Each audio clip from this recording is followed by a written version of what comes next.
Good afternoon. My name is Freddie Floyd Jr. I am the author of The Mental Fight of Your Life. Oh man, I'm so excited about this project because it is geared towards young men growing into adulthood.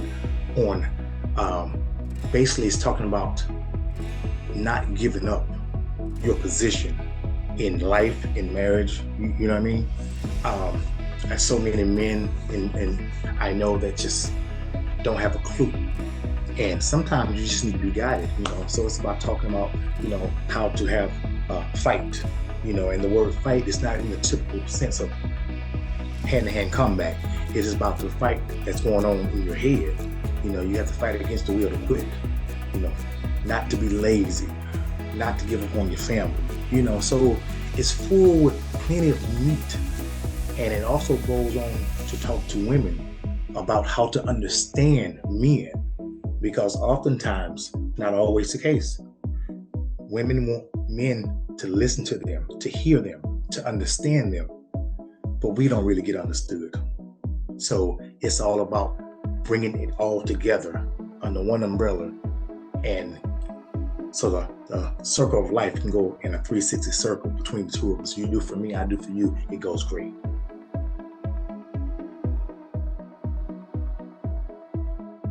This is my third book now.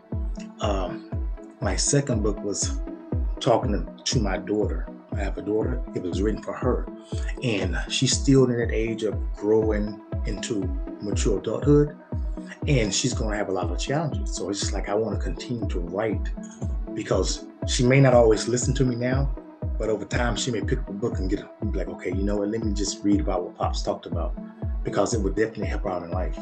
So I love to write to people to self-help, just because we all need medication and not pills. We just need to figure out what we want to do in life, where we want to go, what we need to do to get there, and we should help each other out. So I just like writing, on a spiritual level.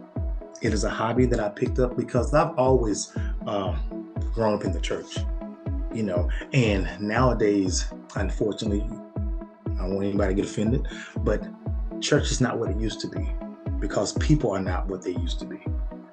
They use church nowadays as a tool to get money from people and what have you, and I just don't want to be that type of person. I want to write about things to where I'm not condemning anyone, but have a welcoming arm to come to me, to listen to what I have to say, and maybe, just maybe, you may receive something and use it in your life, and it makes a better life for you, hopefully. It's only if you're sick, you need a physician. You understand what I'm saying? So a person that feels like they need no help at all may not get the true value out of my writing. I spoke with a young lady here in California, and she is an atheist. But she said she read my whole book, and it inspired her, to be a better person. And it was no judgment. You believe what you want.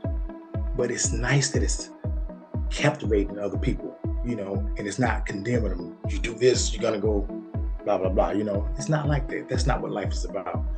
So we should be helping one another and not tearing them down.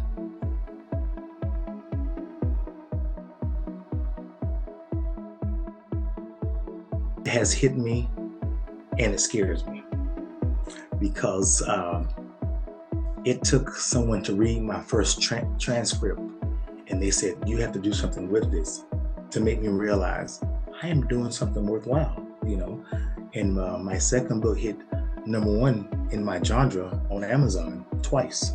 So I'm pretty excited going forward, but now it's more of a higher ladder now. So it makes me nervous, because I'm not writing to necessarily get the different accolades that people want, but I just want to know that you read it and you enjoyed it. I get more pride out of that it's actually helping someone, if it helps only one person, So that's just my thoughts. The first book was really just an introduction to the second and third book, because it's not necessarily a series of books, but the way I write, I'm captivated on that, and I'm moving forward to the next level. My first book was called You're Designed to Be Successful. And it's just walking through the principles of the Bible to be successful, because most people don't realize that they have, when God created them, we were already infused with the abilities to be successful. You know what I mean? So, and you just have to know who you are.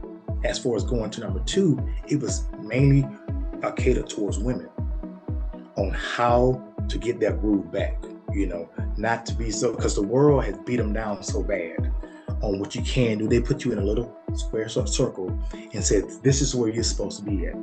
And my book hopefully broke the doors open, to tell them you are worthy, you are successful, and you can do anything you want to do because you're part of me. Remember, you came from me if you believe in the religion. So if I was built to be successful, come on, you know what I mean? So, and this third book just goes back to men mainly to get these guys refocused on, you're the head of the house. You shouldn't be leaving your families. You shouldn't be just quitting jobs. We have to fight to not give up on ourselves. It's important. Young guys need to know that if the Bible says that I'm the head of what? You know what I mean? You got to be the head of yourself first and be led by God, because the worst thing in the world is for a man to be leading a woman somewhere, but you don't know where you're leading to. It is not the traditional, it's not the traditional Christian way. I don't write about condemning anyone. I don't write about saying, if you don't do this, you're going to go to hell.